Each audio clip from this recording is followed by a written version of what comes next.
Olá pessoal, meu nome é Sérgio, sou professor do Centro Universitário Senac e hoje, junto aos alunos participantes do projeto de extensão da Oracle Academy, vamos apresentar alguns temas importantes sobre a digitalização e como ela tem se expandido em todos os campos na nossa vida pessoal e profissional.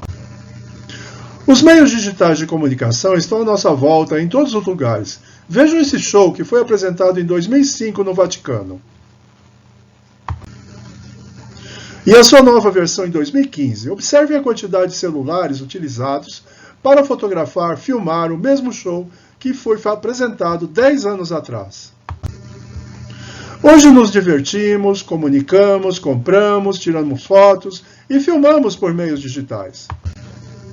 Essa apresentação dos alunos do projeto de extensão Embaixadores da Oracle Academy é para mostrar um pouco do que significam os dados, os programas de computador, a nuvem, a necessidade da segurança dos dados e as oportunidades de trabalho nessa área. Oi pessoal, tudo bem? Eu me chamo Isabelle Fontinelli, sou extensionista no projeto de extensão Embaixadores da Oracle Academy, que o professor Sérgio apresentou há pouco, e junto com a também extensionista Fernanda Severino, a gente montou esse conteúdo aqui de banco de dados para a gente conversar um pouquinho sobre a importância dele no nosso dia a dia. Bora lá? Primeiro, a gente vai ver aqui, né, o que é dado, informação e banco de dados.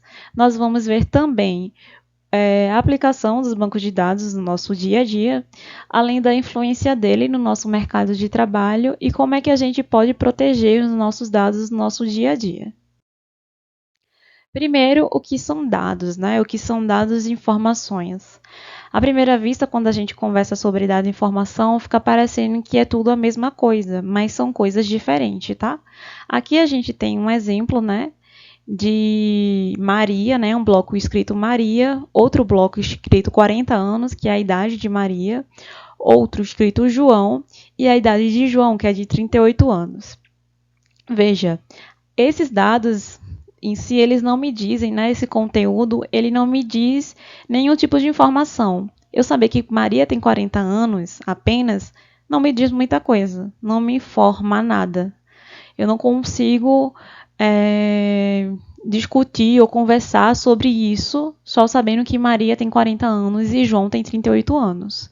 Então, isso são dados, né? Eles são conteúdos, digamos assim, soltos, né? Como a idade, se eu tenho um endereço, mas eu não tenho nem explicação sobre esse endereço. São dados soltos e aí a gente chama de dado, tá?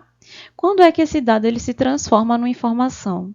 O dado ele vai se transformar numa informação, como a gente tem aqui um exemplo, quando a gente tem Maria tendo 40 anos e João tendo 38, mas aí a gente sabe que eles dois moram juntos. E aí eu quero saber a média de idade de Maria e João.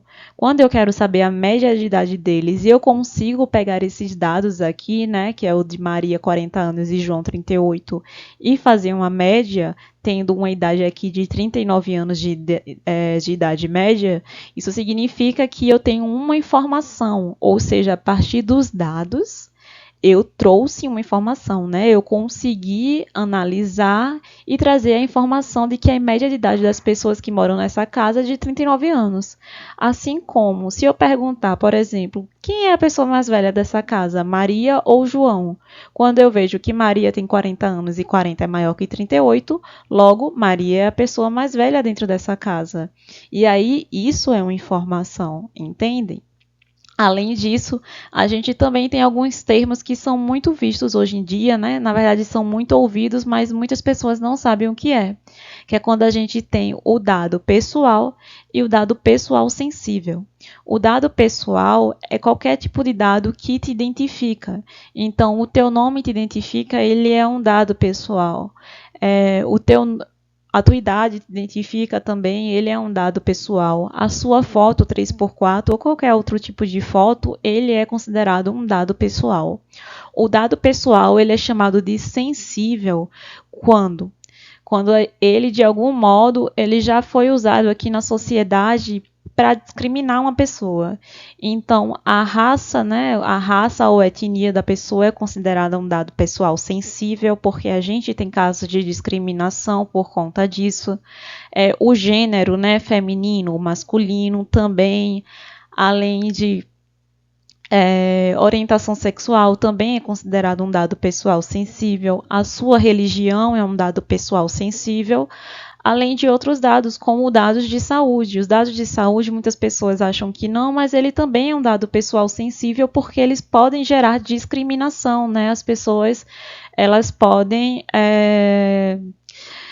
te tratar de uma maneira diferente ou te maltratar por conta de alguma questão sua de saúde. Então a gente já entendeu mais ou menos, né, o que é o dado e quando é que ele se transforma em informação, além de saber o que é um dado pessoal e quando esse dado pessoal ele é sensível, né, que é quando além de ele te identificar, ele pode ser uma forma na sociedade de discriminar.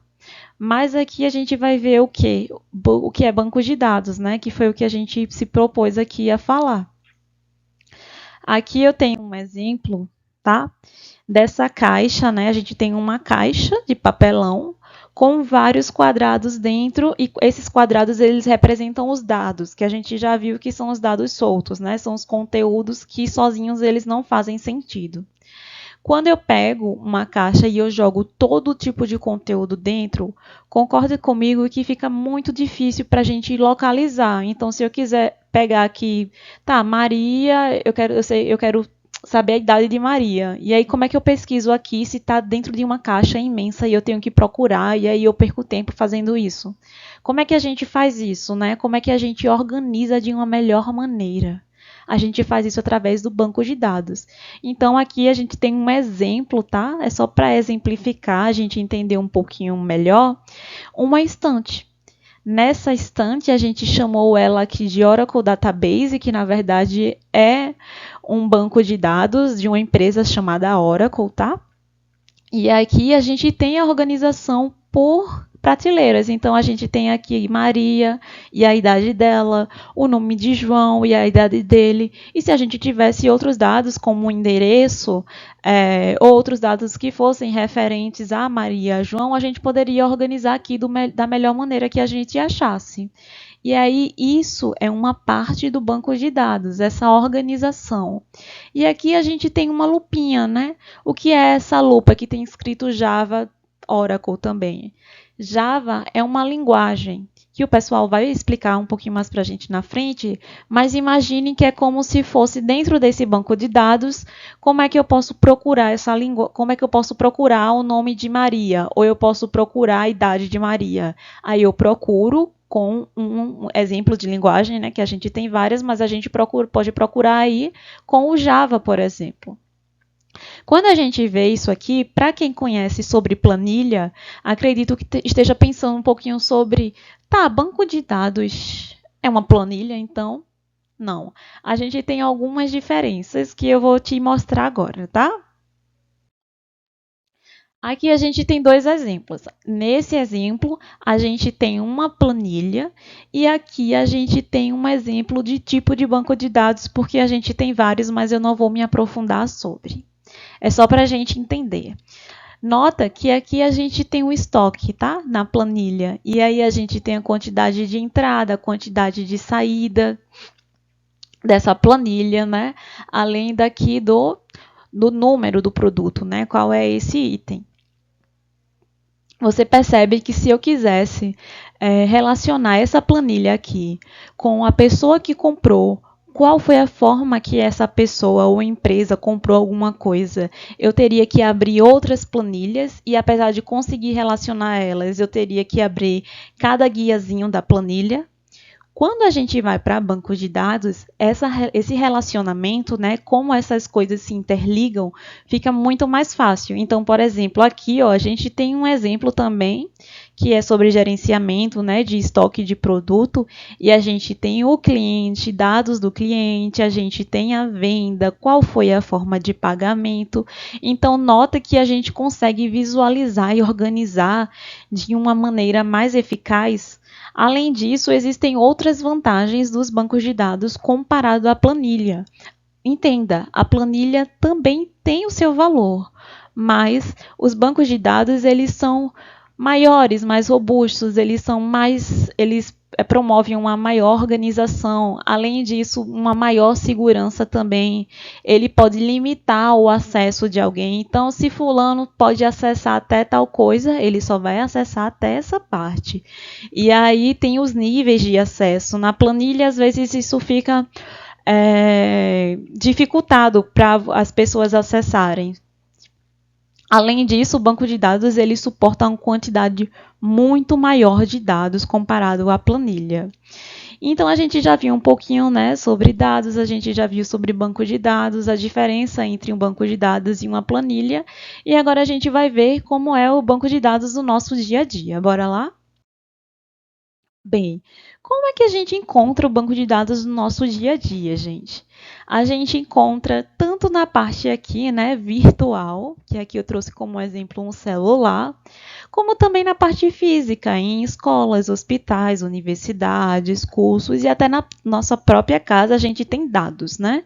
Nem sempre a gente vai ter o banco de dados, mas na parte física, no caso. Mas aqui a gente pode dar uma olhada, ó, no celular, né, que também pode ser no computador ou qualquer smartwatch ou qualquer outro tipo de aplicativo que tenha acesso à internet, como o tablet também, que a gente tem alguns aplicativos aqui, temos aplicativos de comida, aplicativos de transporte e os próprios jogos, né, que eles se utilizam dos bancos de dados. Como é que eles se utilizam dos bancos de dados? Primeiro, né, eles pegam os nossos dados, né, o que eles têm em comum aqui, por exemplo, com a escola, com o hospital. Eles pegam os nossos dados, então eles pegam o nosso e-mail, pegam o nosso nome, dependendo do tipo de aplicativo, vai pegar também o nosso endereço e ele vai salvar isso num banco de dados. E aí ele também pode fazer outras coisas, como saber quais são suas preferências. Se dentro de um aplicativo de comida, por exemplo, né, você tem o costume de pedir, por exemplo, um temaki, então ele sempre vai estar ofertando para você coisas sobre temaki ou sobre lasanha. Ele sempre vai ofertar aquilo que você quer, que você tem o maior costume de fazer. Inclusive, dentro do mesmo horário, por exemplo, se tem um horário específico que você gosta de comer tal coisa, ele sabe que aquela pessoa, né, aquele público dentro daquele horário gosta de comer aquilo. E aí eles vão usar para outras coisas dentro do mercado de trabalho que a gente vai ver mais para frente.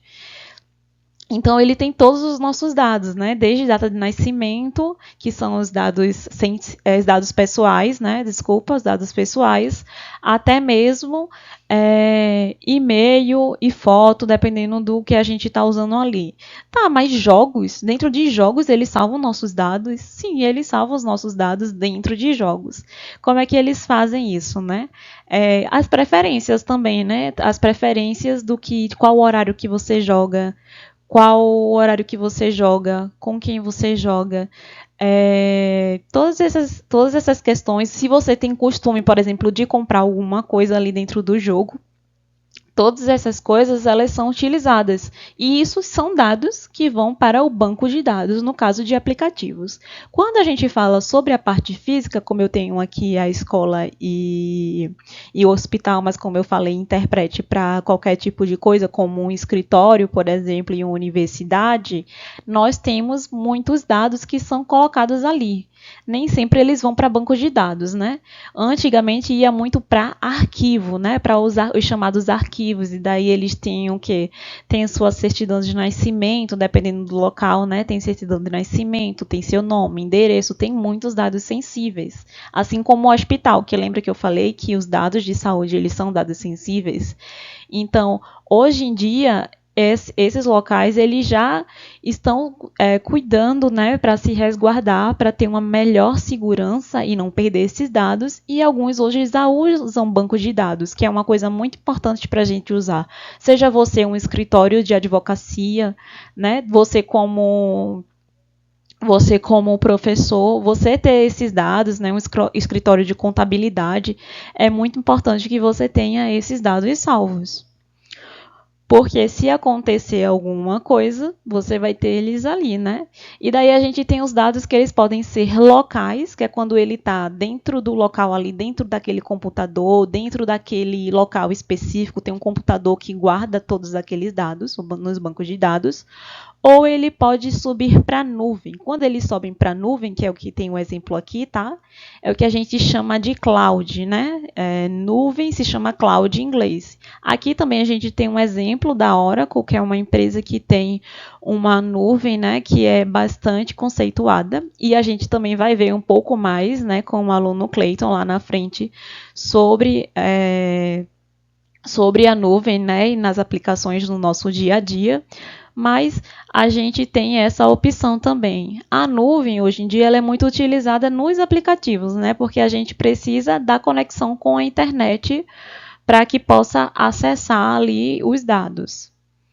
Pronto, a gente viu basicamente, né, no nosso dia a dia e acabou entrando também no nosso mercado de trabalho, né? Porque muita gente trabalha em escola, trabalha em hospital, trabalha em próprios aplicativos de mercado, aplicativos de jogo, aplicativos de corrida.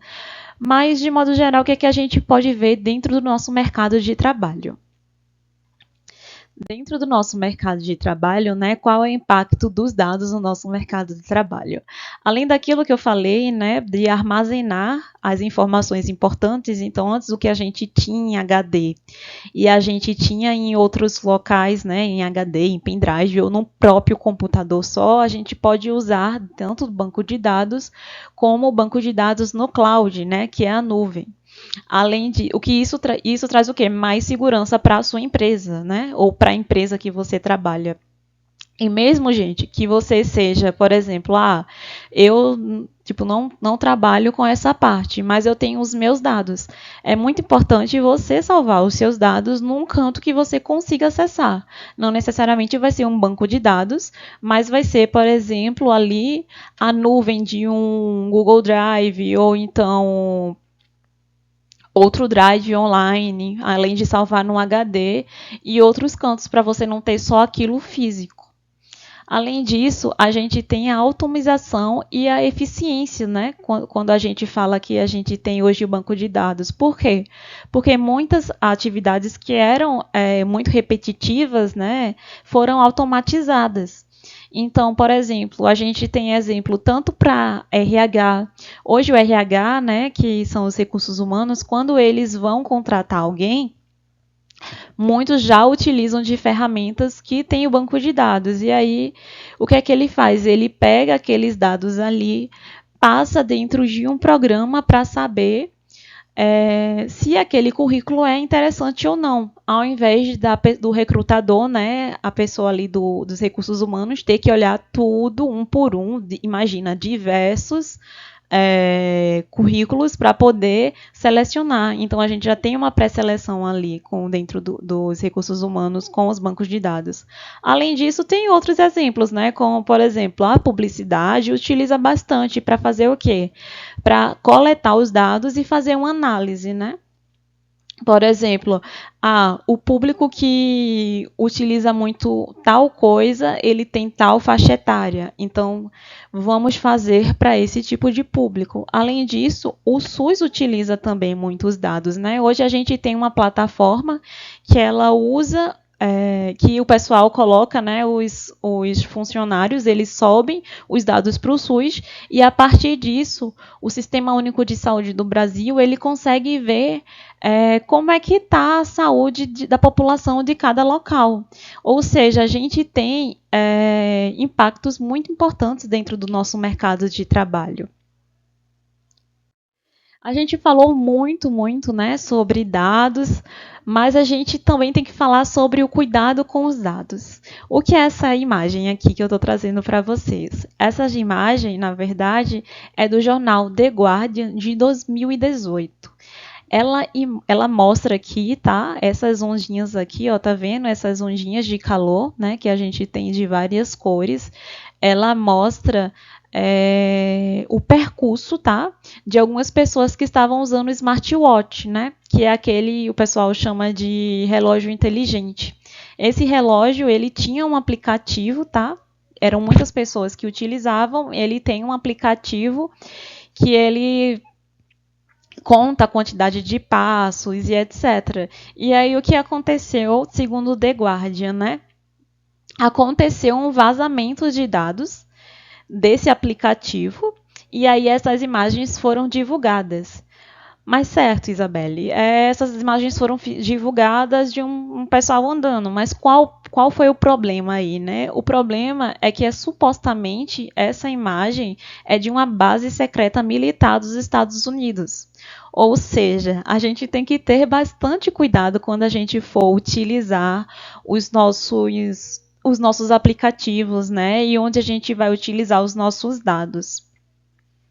Hoje em dia, já é proibido eles utilizarem esse tipo de aplicativo dentro da base militar. Isso foi uma medida realizada pelos Estados Unidos, né, para poder conter isso daí. Então, falando um pouquinho mais, né, sobre a segurança de dados, vamos puxar aqui para falar sobre como é que a gente pode cuidar dos nossos dados. A gente vai ter, tá, gente, uma conversa um pouco mais detalhada com o aluno Simon, tá? Que ele já é da área de cibersegurança e aí ele vai explicar muito mais sobre isso, mas eu vou dar algumas dicas aqui básicas que a gente precisa ter para ter cuidado com os nossos dados, né? Primeiro, né, que é um clássico, que é utilizar o antivírus tanto no nosso celular quanto no nosso computador. Além disso, né, não baixar, arquivos desconhecidos.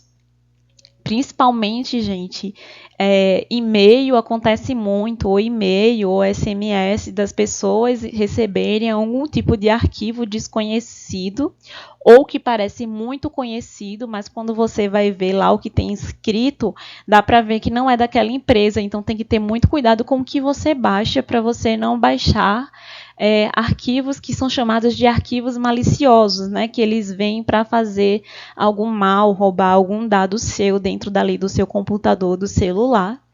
Além disso, a gente tem que evitar conectar nosso celular ou notebook ou qualquer tipo de dispositivo que conecte no Wi-Fi em redes públicas, tá? As redes públicas são as redes que oferecem Wi-Fi gratuito. Só que, como a gente já está conversando aqui, as pessoas elas podem se utilizar disso para poder invadir o seu dispositivo ali. Então, é sempre bom a gente evitar. E se a gente precisar usar, a gente usa uma coisa que é chamada VPN. Se vocês quiserem mais sobre esse assunto, comenta nos comentários, tá? Que aí a gente pode trazer.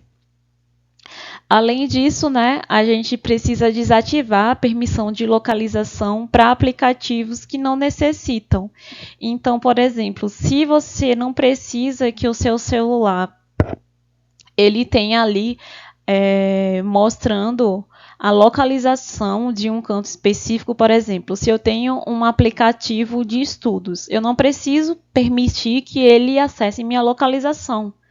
Então, você deixar isso desativado, né, é muito importante.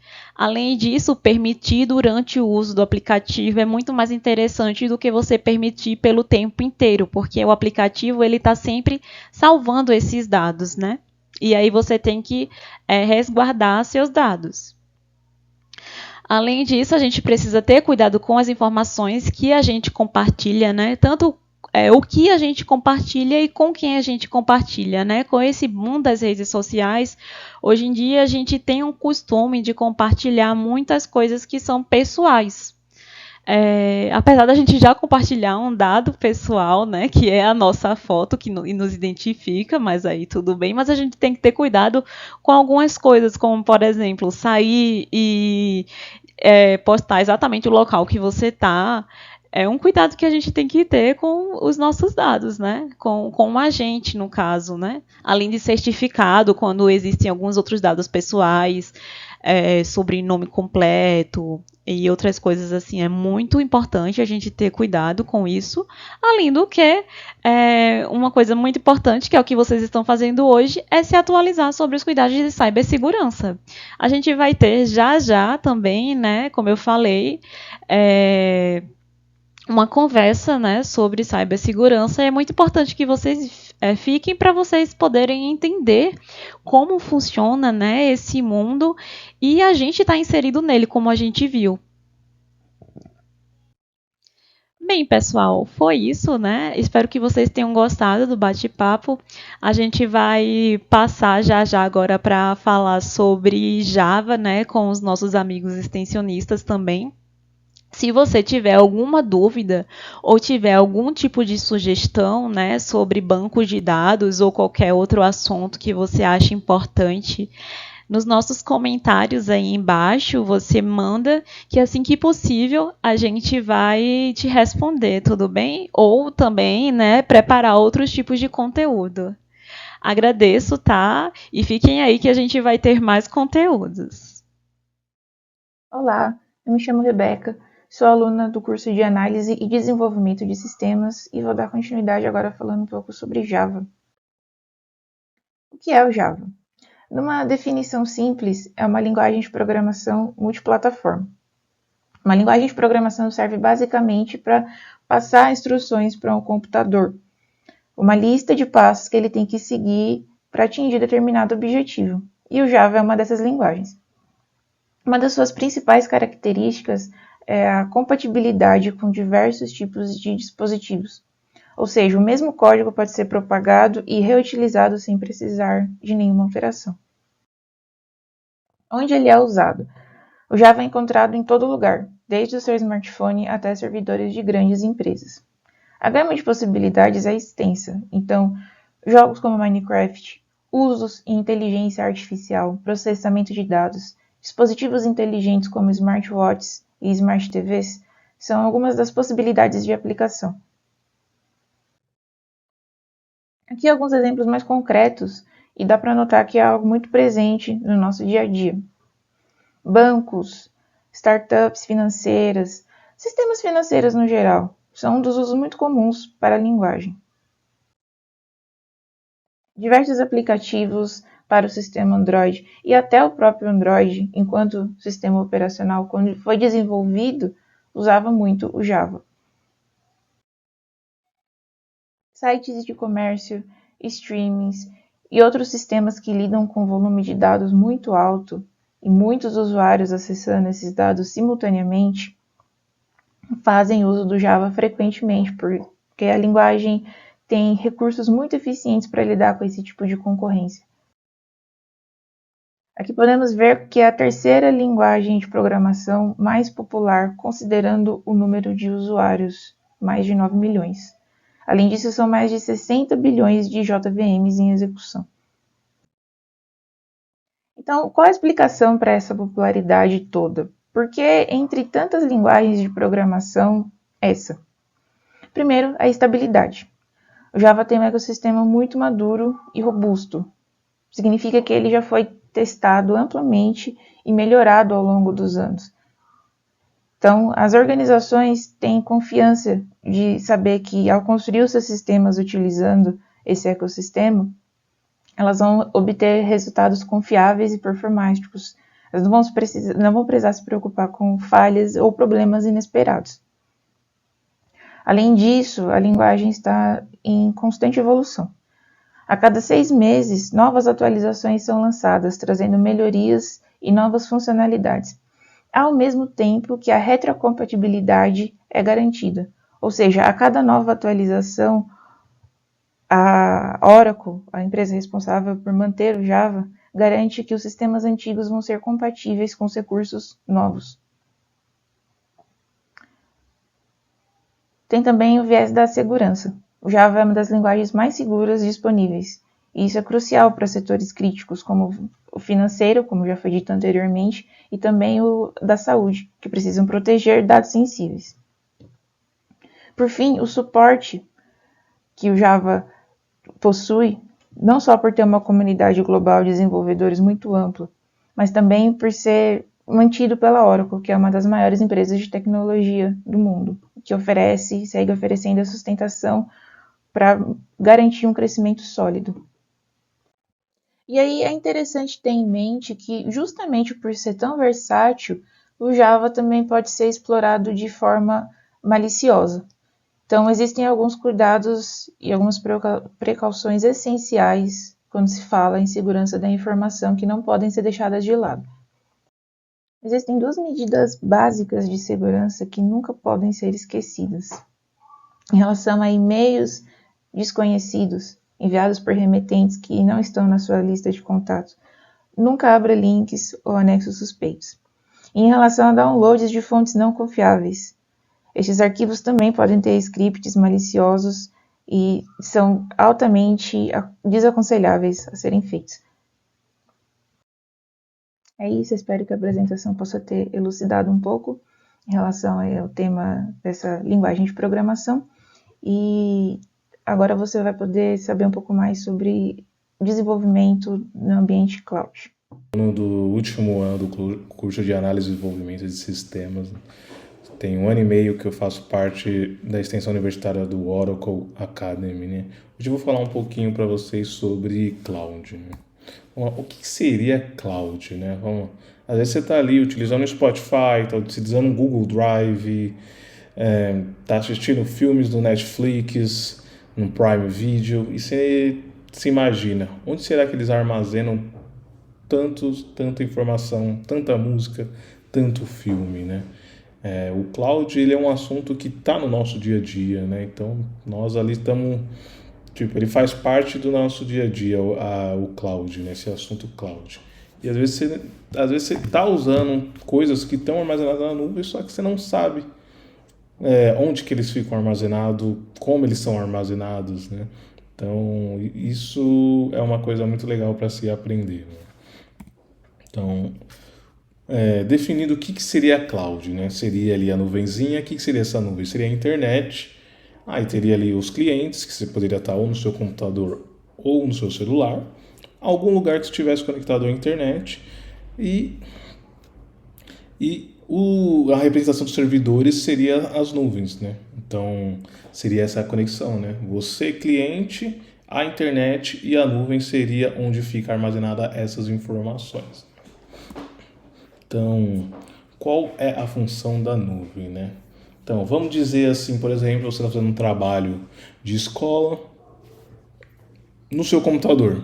Você está lá digitando, acabou a bateria do seu computador e você esqueceu de salvar e não está no salvamento automático. Quando você ligar seu computador de novo, você vai abrir lá seu documento, daí não vai ter nenhuma das alterações que você fez.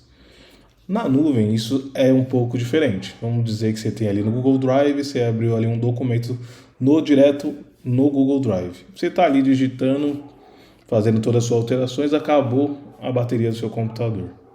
Quando você abrir ele, vai estar todas as informações ali onde você parou. Por quê? Esse dado está armazenado na nuvem. Então, ele ali já vai salvando automaticamente cada palavra que você vai digitando. Então, independente se acabou a energia da sua casa, se acabou a bateria do seu computador, quando você acessar, aquele documento ainda vai estar lá. Então, e seus colegas também conseguem ver todos aqueles documentos, tudo ali na nuvem, né? E aí vocês conseguem modificar tudo em real time, né? No tempo real.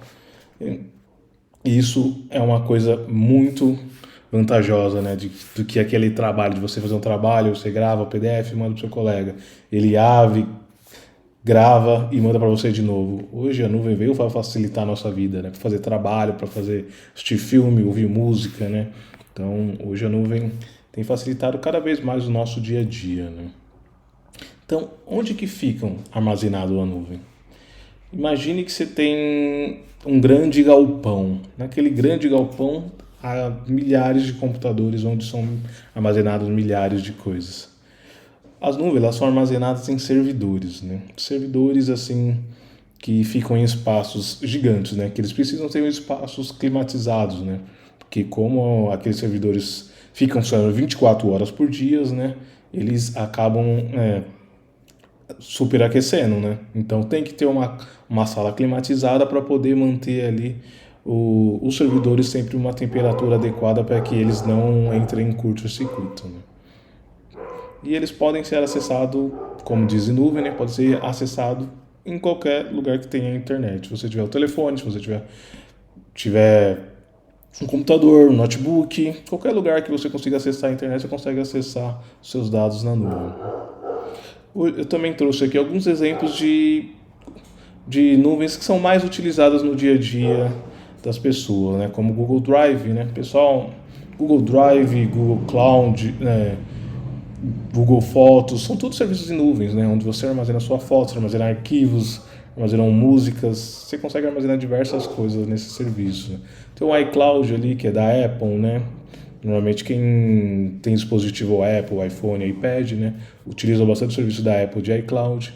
O OneDrive, que é da Microsoft, né? Que você consegue ele num pacote Office ali, você consegue utilizar ele ali tranquilamente ali, salvar suas planilhas, salvar seus documentos do Word, salvar as coisas no e-mails também ali, tudo são salvo na nuvem. E tem o Dropbox também, que também é bem conhecido. As principais empresas, né, que trabalham hoje, há milhares de empresas, né? Eu trouxe só algumas, né, que são, pode dizer, as mais conhecidas dos serviços de nuvem, né? Que tem a Amazon, tem o Google, a Microsoft, a IBM e a Oracle, né? São, pode-se dizer, as empresas mais conhecidas, assim, do nosso dia a dia, assim, que tem serviços de armazenamento em nuvem, né? Então, para dar um resumo, assim, de tudo que eu falei, né? Hoje a nuvem, ela veio para facilitar muito a nossa vida. Hoje está tudo ali na palma da nossa mão. Apenas contendo a internet nós conseguimos acessar diversas coisas, músicas, filmes, arquivos. Nossa, facilita muito o nosso dia a dia a nuvem, né? E a nuvem é um assunto que está no nosso dia e é um assunto que cada vez vai ficar mais normalizado, né? Então, simplificando o assunto de nuvem, é assim, isso que eu quis trazer para vocês sobre nuvem, né? Então, espero que vocês tenham entendido, né? Qualquer dúvida, eu acho que o professor pode esclarecer. Aí é o nosso evento aí, né? Espero que todos estejam muito bem, né? Conforme o professor Sérgio apresentou, né? Meu nome é Simon, eu sou um estudante de Defesa e Segurança Cibernética no Senac, né? E nós vamos aí trabalhar esse tema, né? Segurança cibernética e cibercultura, né? Espero que todos estejam muito bem aí e vamos curtir a jornada juntos, beleza? Esse é o mês de outubro, né? Ele é o mês considerado o mês da consciência em cibersegurança, né? E todos sabem que um ambiente seguro ele só vai se tornar mais seguro ainda a partir do momento que as pessoas, né? Você que está nos assistindo, tem a plena consciência de que você é um dos grandes partícipes, um dos grandes contribuintes para a segurança coletiva, né? No ambiente cibernético. Trouxe um dado muito bacana e muito importante para vocês, né? Pesquisa do IBGE, tá? Pesquisa da PNAD Contínua, Tecnologia da Informação e Comunicação, publicada em agosto desse ano, né? E que informa que cerca de 10 milhões de brasileiros não usam a internet por falta de conhecimentos, né? Conhecimentos no sentido de ter o letramento digital, né? De saber como se fazer utilizar dos meios digitais, né? Para poder fazer transações, acessar a internet, coisas mais simples e básicas do seu dia a dia, né? E também trouxe esse dado também da pesquisa aí do IBGE, né, que cerca de quase 6 milhões de lares ainda no Brasil não têm acesso à internet, ou seja, cerca de 30 milhões de habitantes hoje no Brasil não têm acesso à internet hoje. E isso, de fato, exclui uma parcela significativa da nossa população, que não tem acessos ao governo digital, né? Porque hoje o governo também ele está hoje 100% digitalizado, né? Então, quando você, cidadão, precisa requerer algum tipo de certidão, documento, você tem que fazer uso do serviço gov.br e sem internet isso não é possível, né? E também destacando, é claro, dessa pesquisa aí que o celular, eles dominam hoje os lares brasileiros. Então, basicamente, qualquer tipo de transação hoje que você, minha amiga, meu amigo, faz hoje durante o seu dia a dia, você emprega o smartphone, né? E os televisores também hoje eles são vamos dizer assim, um alvo, né, preferencial, né? Também das famílias brasileiras, né? Até porque é por meio da televisão que muitas famílias se reúnem em casa, é por meio dela que se fazem utilizar de serviços de streaming, como por exemplo, né? Para alegria aí de muitos aí, né? Enfim, né? Apesar de que os preços dos streaming estão muito altos, né? E claro, né? Eu trouxe esse dado também do Anuário Brasileiro de Segurança Pública, né? E nós destacamos aí especificamente o que? A questão de como o crime cibernético, né, transcendeu, né? Os crimes de estelionato, né, eles explodiram, né, no Brasil, né? E querendo ou não, se vocês observarem muito bem aí na informação que eu trouxe para vocês, vocês veem que a grande quantidade de roubo de smartphones no Brasil, né, e também a quantidade de estelionato e até as marcas ali, como vocês podem ver, que é Samsung, Apple e Motorola, como destaque, né, até porque os aparelhos de nível intermediário no Brasil são os que mais são comercializados, né? E até pela questão do custo-benefício que eles têm e também da renda per capita dos brasileiros não ser muito elevada, o custo de adquirir um equipamento intermediário ele se torna com certa facilidade, né? Até por conta de que você pode hoje muito bem fazer parcelamento em cartão de crédito e pode muito bem seguir com essa aquisição, né? E claro, né, sem dúvida alguma, né, a grande quantidade de roubos de smartphones em 2023, ela sem dúvida alguma, é um número mais do que assombroso, né? Porque o objetivo central do criminoso, né, quando ele vai fazer esse furto, né, desse smartphone, o objetivo central dele é acessar os dados, as informações constantes desse aparelho, né, até porque você, minha amiga, meu amigo, tem duas vidas, uma vida analógica e uma vida digital. Só que muitas vezes as pessoas acabam dando muita importância para a vida digital, a tal ponto que a vida digital ela influencia diretamente a vida analógica, né? E se você não tiver cibersegurança, se você não tiver um cuidado e uma atenção, principalmente com o estelionato que está ali no topo do nosso dado aí, sem dúvida alguma você vai acabar perdendo dinheiro, você vai acabar trazendo muitos transtornos para a tua vida e para a tua família, né? E claro, né? O roubo e furto de celular, eles de fato são porta de entrada para o crime organizado, né, para o mundo virtual. Não à toa que o crime organizado ele transcendeu, né?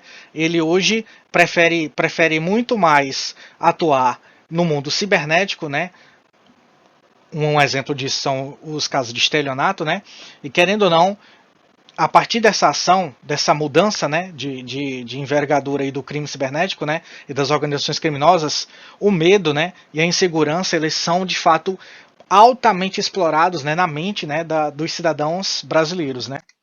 E claro, né, aí uma pesquisa da Kaspersky, né, que o Brasil é um país de fato que recebe muitos ataques, né, a dispositivos móveis, né, e querendo ou não, hoje nós temos uma economia muito pujante no quesito aquisição de smartphones, né? Esse ano de 2024 já foram cerca de 54 bilhões de reais somente com compra de smartphone hoje, né? Ou seja, se vocês pararem para pensar, pessoal, hoje basicamente a cada presente que é comprado, pelo menos um ou dois é um smartphone. Então, cara, ter uma segurança, justamente para você evitar com que esse tipo de camarada entre no teu smartphone, é muito importante. Porque esse software aí é o famoso software Pegasus, né? Que ele foi desenvolvido, né, por Israel, né? Porque o objetivo central dele é justamente isso, pessoal. É fazer a invasão do dispositivo, certo? E buscar as principais informações que você utiliza no seu dia a dia, que é basicamente o quê? O SMS, o WhatsApp, o iMessage, né? E buscando também formas de penetrar nas camadas mais profundas desse aparelho, né? Que é justamente as vulnerabilidades desconhecidas, né? Então, esse software Pegasus, né, muito famoso aí, conhecido, né, do tipo, você quer saber onde sua esposa está? Clique aqui e saiba mais. Isso tem muito no Instagram, fica ligado. Isso daqui, quem está por trás é o Pegasus, entendeu? E aí o objetivo central do Pegasus é o quê? É ele ir atrás em busca das mensagens de texto que tem no seu smartphone, dos e-mails que você troca, do WhatsApp que tu manda aí para tua mãe, né, no grupo da família, né? As fotos e os vídeos, né, que você tira com seus filhos, com seu cachorro, o microfone. Pessoal, o microfone do seu smartphone ele fica sempre ativado, sempre. Mesmo que você deixe o aparelho em modo avião, ele sempre vai estar ativado. A única forma de desativar o microfone é retirando a bateria do aparelho. Mas aí como é que você consegue fazer as suas transações diárias, não é mesmo? Então fica difícil, né? Aí ele vai fazer o quê? Vai pegar a gravação, né, das chamadas, né, o sistema de GPS por onde seu smartphone passou, ele vai pegar o teu calendário, a tua agenda, fica ligado, ele vai também pegar o teu contato, os contatos, né? A tua agenda telefônica, né? Das pessoas que tem ali, vai a partir de toda essa coleta de informações aí, o atacante, né? O agressor, né? Ele vai criar mecanismos eficazes de construir ataques contra a tua família e contra a tua vida. Fica esperto. Por isso, coloque um antivírus no seu smartphone. É muito importante que você, minha amiga, meu amigo, que está nos assistindo, né, e prestigiando com a tua audiência, né, você tome muito cuidado onde você clica, no que você clica, muito cuidado com as mensagens que você recebe. Se você por exemplo, não atenda ligações de telefones desconhecidos, né? Não informe dado nenhum para ninguém que você não saiba qual de qual origem, né? Então negue absolutamente tudo. Não faça isso de maneira nenhuma. Não entregue a sua vida a quem você não saiba. Muito cuidado. E qualquer informação, ela é valiosa para se construir um perfil sobre você e a partir dessa construção desse perfil promover ataques cirúrgicos contra a tua vida, contra a tua imagem, contra a tua reputação. E claro, né? Nós estamos trazendo agora, né? Uma das coisas que mais tem acontecido em 2024 é o quê? Invadiram as minhas contas nas mídias digitais. Agora, o que eu tenho que fazer, né? Você tem que sempre manter a calma. Você tente entrar na conta que foi invadida, né? Por algum meio, né? Se não conseguir, use a opção de recuperação de senha, né? De conta, né? Perdão. Verifique sempre o e-mail, né? Faça esse procedimento. Ao fazer o procedimento de recuperação de conta, naturalmente que a plataforma vai te mandar um e-mail, né? E você vai seguir as devidas instruções que eles vão te passar, né? Entre em contato com o suporte, né? Caso tenha alguma dúvida, alguma coisa, você não consiga recuperar. Verifica a segurança do teu dispositivo, entendeu? Por isso que eu trouxe o software malicioso Pegasus, tá? Para vocês, ficar ligado, né?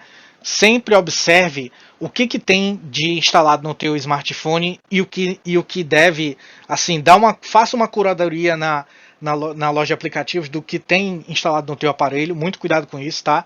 Para você não instalar aplicativos de terceiros que são totalmente ilegais, tá bom?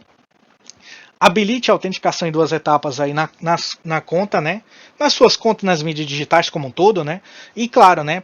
Óbvio, é lógico, né? Registre o boletim de ocorrência na delegacia mais próxima ou na delegacia virtual. O que for melhor para você.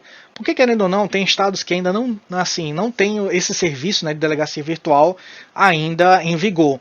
E aí você tem que, querendo ou não, se deslocar fisicamente até uma delegacia, né, de polícia civil, né? Então, o que eu posso dizer também para vocês é, além de instalar um antivírus, tomar muito cuidado com o que você clica, com o tipo de informação que você recebe nas suas mídias digitais, o tipo de conteúdo que você consome. Eu diria que você também tem que fazer uma higiene mental, uma higiene digital e uma higiene emocional, porque dependendo de tudo isso, muitas vezes a curiosidade ela vai te levar para caminhos que você jamais pode imaginar. Então, você tem que ter um controle emocional muito grande para evitar cometer certos tipos de erros. E um desses grandes tipos de erro que favorece esse tipo de prática é usar senhas fracas. Sempre utilize senhas fortes, de no mínimo 8 a 10 caracteres, que mesclem entre letras maiúsculas, minúsculas, números e caracteres especiais. Beleza? Fica ligado. E claro, né, trouxe também a questão do estelionato no Brasil, né, que é muito gritante, né. Esses números são, segundo o Anuário Brasileiro de Segurança Pública, são muito assustadores, né. Sem dúvida alguma, o estelionato eletrônico, né, como eu falei, né, o crime cibernético ele transcendeu as grandes organizações criminosas que operam em nosso território, também transcenderam, né, a tal ponto de eles saírem das ruas e irem para os meios digitais, né, e entrando nas suas casas, né, a partir justamente das mídias digitais, né. Então, muito cuidado, muita atenção com o que você curte aí, cuidado. E claro, né, os estelionatos crescem, né, já superam os roubos e fortalecem o crime organizado não só no Brasil, mas no exterior também, muito. Certo? Aí eu trouxe aí uma pesquisa da Data Assinada e Nexo, né, sobre golpes, né. Olha só o meu estado aqui de Roraima, né? É triste, né, ver que Roraima tá explosivo, né? Explosivo demais o crime digital, né? E claro, né, um dos alvos gigantescos nesse ponto aí é o Pix, né? Então você tem que tomar muito cuidado, meu amigo, para quem você direciona o seu Pix, viu? E se possível, mais uma medida de segurança. Faça seguro na sua instituição financeira que você mantém relacionamento, seguro para o Pix, né? Isso daqui é uma das medidas que o Banco Central está determinando para as instituições financeiras, né? Que de fato eles devem marcar as transações como fraude, né? Isso daí vai ser uma medida que vai ajudar e muito a nossa população. E claro, né? O governo e os bancos, né, têm 180 dias para propor uma estratégia contra o cybercrime, porque de fato isso ainda não existe, né? O que existe sim são uma estratégia nacional, né, de cibersegurança, mas são muito específicas, elas ainda são muito desconexas, né? Ainda não tem uma unificação dessa estratégia, certo? Mas que existe sim, existe. Só que o Poder Legislativo tem uma, o Poder Judiciário tem outra, o Poder Executivo tem outra. E nós precisamos unificar tudo isso com o Sistema Financeiro Nacional, certo? E claro, né? A inteligência artificial, ela tem esses dois vieses aí. Eu quis trazer essa pesquisa aí da Febraban, tá, rapidamente para vocês, que a inteligência artificial, ela vai de fato aumentar a eficiência na entrega do crédito para você, minha amiga, meu amigo, em até 35%, até porque hoje as instituições financeiras no Brasil, elas concedem crédito utilizando inúmeras ferramentas tecnológicas, né? E a inteligência artificial é uma delas. E claro, né? O lado, infelizmente, negro, né, da coisa, né, que a inteligência artificial ela tem promovido em muito, né, e facilitado em muito, né, colocado na mão dos cybercriminosos, né, a possibilidade deles construírem, né, deepfakes contra você, contra a sua família, né. Por isso que é muito importante você tomar cuidado com o que você posta, com o que você curte, com o que você comenta, com o que você engaja nas suas mídias digitais, para que você não seja marcado como alvo, né, de um possível cybercriminoso. E claro, eu trouxe rapidamente esse panorama aqui dos 15 principais tipos de cyberataques, né?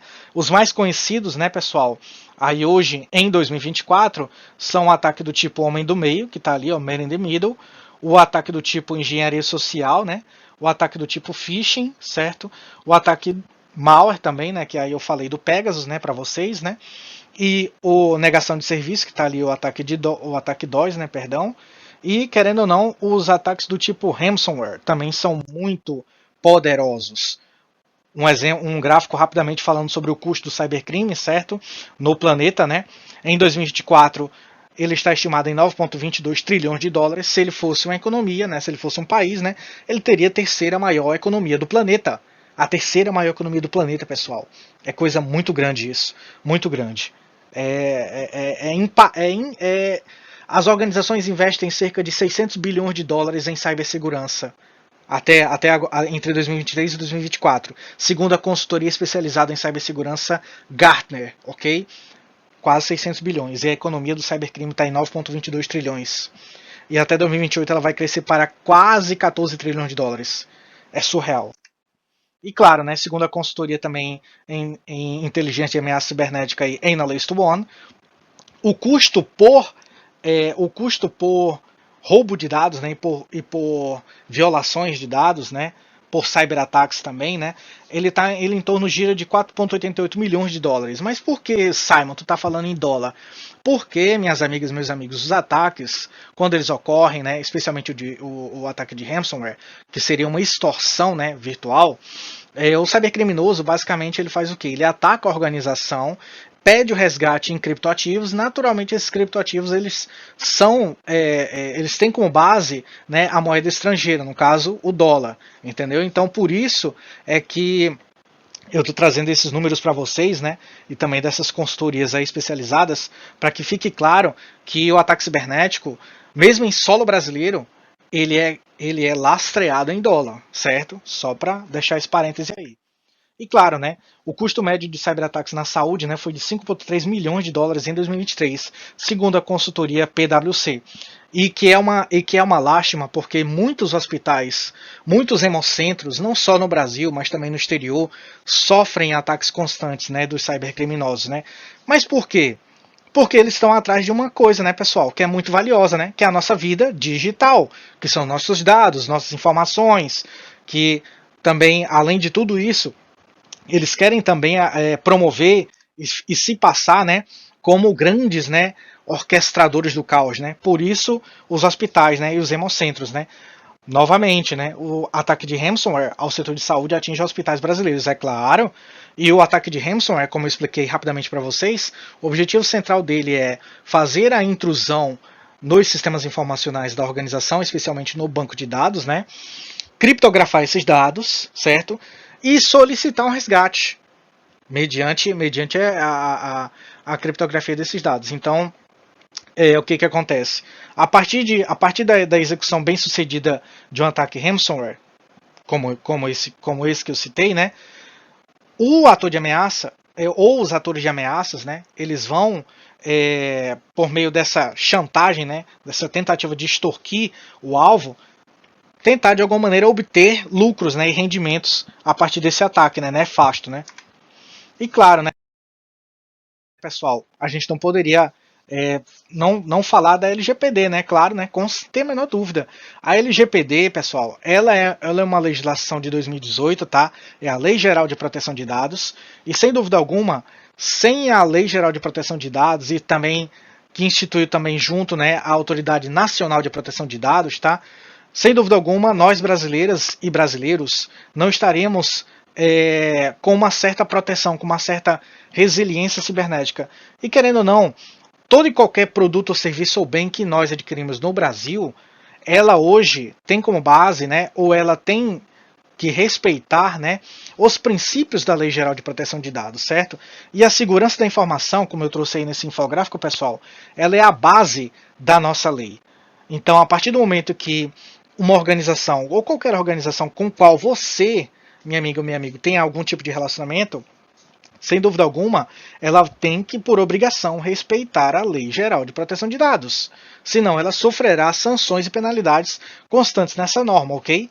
Então, querendo ou não, pessoal, é muito importante que fique claro para vocês que sem uma regulação e sem uma cooperação, não há como haver um território pacífico, não haver como segurança jurídica, não haver como economia, desenvolvimento sustentável, crescimento econômico sustentável, não há como haver um pleno emprego, não há como haver, de fato, um norte, né, para o crescimento e desenvolvimento, né, da nossa nação. Então, querendo ou não, a regulação de dados e informações, né, dos cidadãos é muito importante, né? E claro, né, a cereja do bolo, né, que eu trouxe para vocês, né, são as questões aí, né, de concurso, né, banco de dados Java e Cloud, né, da banca Fundação Getúlio Vargas, né, de 2024, né, até porque, né, pessoal, a gente tem que ter a cerejinha do bolo, né, claro, né. E aí já na primeira questão, né, eu trouxe duas questões de cada tema, certo? E aí essa primeira questão ela versa sobre o banco de dados, tranquilo. É uma questão bem conceitual, bem simples, a banca não quis. Nesse momento aí eu trouxe algumas questões bem tranquilas mesmo, bem simples, só para mostrar para vocês como é que é o perfil da banca, né? E aí eu trouxe já a resposta, o gabarito tá aí, né? Na tela. Trouxe o comentário para ficar bem claro para vocês, né? E claro, a segunda questão de banco de dados, uma questão bem objetiva, bem clara, não tem muito mistério, né? Também trouxe novamente a resposta da banca, né? O gabarito que a banca considerou, né, como correta. E agora nós vamos entrar rapidamente na questão de Java, né? Não tem muito mistério aí, né? Muito tranquila. Aí o gabarito da questão para você, né? Mais uma questão de Java também, né? Que aí você observa o quê? Que essa banca, a Fundação Getúlio Vargas, é uma banca que busca muito trabalhar os conceitos, busca muito trabalhar com uma linguagem até certamente rebuscada em algumas questões, né? Trazer justamente essa nuance, né? De como esse conteúdo ele é abordado nas provas, né? Então tem muita firula não, pessoal. Novamente o gabarito da questão para você dar aquela bisorada. E aqui a gente já entrou na questão da nuvem, né, da cloud, né, da computação em nuvem, né, que certamente já foi tratado nesse webinar, né, nessa palestra aqui que nós estamos participando, né, organizando. Mais uma vez o gabarito da questão, só para ficar claro para vocês. E aí a segunda questão também de cloud computing, né, de computação em nuvem, né, E aí nessa questão ele já foi um pouco mais profundo, né, mergulhando um pouco mais nos conceitos, né? E aí novamente alternativa para vocês, né? E claro, né, essas questões que eu trouxe para vocês, elas mesclam, né, um certo grau de dificuldade, né? Então, sem dúvida alguma, para nós aí, esse conteúdo ele é valioso, por quê? Porque nós podemos muito bem aproveitar esse tipo de conteúdo para a nossa vida, né, para as provas de concurso e tudo mais, né? E a intenção foi basicamente essa mesmo, é só trazer aquela pincelada e tudo mais, né, para fazer com que o quê? Motive você a participar do projeto, participe do projeto, é muito importante. A sua participação é valorosa. E claro, né, pessoal, muito obrigado, né, pela tua participação, pela tua audiência. Você que ficou até aqui, se tiver alguma dúvida, qualquer coisa, aproveite esse campo aqui, ó, dos comentários, ó. A gente vai estar de olho, tá bom? E, caras, moças, fiquem ligados. Muito cuidado com o que vocês acessam no mundo virtual. Porque, querendo ou não, vocês, dependendo das suas escolhas, dependendo de onde você clica, você pode estar sendo levado para caminhos que você jamais pode imaginar. Caminhos bons e caminhos ruins. A escolha é sua, ok? Muito obrigado. Tenham todos aí um excelente dia. Forte abraço. Até. Bom, pessoal, terminamos aqui. Esperamos que tenhamos ajudado a disseminar um pouco do letramento digital entre as pessoas. Obrigado por terem assistido o nosso filme.